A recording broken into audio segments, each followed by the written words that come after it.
আহিবলৈ দিয়া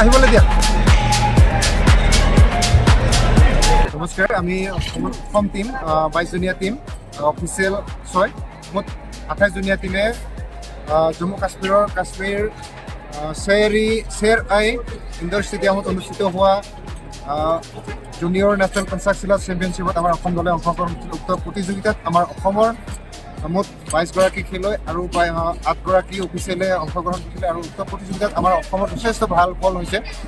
ছিনিয়ৰ শাখাতো আমাৰ ছিনিয়ৰ টোটেল 5গৰাকী খেলুৱৈ মেডেল ৰিচিভ কৰিবলৈ সক্ষম হৈছে আৰু জুনিয়ৰ শাখাৰ ল'ৰা ছোৱালীসকলেও আমাৰ খুব সুন্দৰকৈ খেলিছে আৰু মেডেল ৰিচিভ কৰিছে। প্ৰথম কথা হ'ল ইয়াত পৰিৱেশ অনুকূল আচলতে নাছিলে। আমি অসমত যিহেতু আমাৰ পৰিৱেশটো গৰম আছিলে, গৰমৰ পৰা আমি জম্মু কাশ্মীৰলৈ যেতিয়া প্ৰৱেশ কৰিলোঁ পটককৈ ঠাণ্ডা হোৱাত আমাৰ ল'ৰা ছোৱালীখিনি যথেষ্টখিনি শাৰীৰিকভাৱে অসুস্থ হৈ পৰিছিলে আৰু সেইটো কাৰণে আমাৰ ল'ৰা ছোৱালীসকলৰ প্ৰথম দিনাৰ খেলখিনি যথেষ্টখিনি উন্নত হ'ব লাগিছিল, যদিও উন্নত হোৱা নাই। তথাপিও আমাৰ ল'ৰা ছোৱালীসকলে আমাৰ খেলুৱৈসকলে পদক লাভ কৰি অসমলৈ সুনাম কঢ়িয়াবলৈ সক্ষম হৈছিল।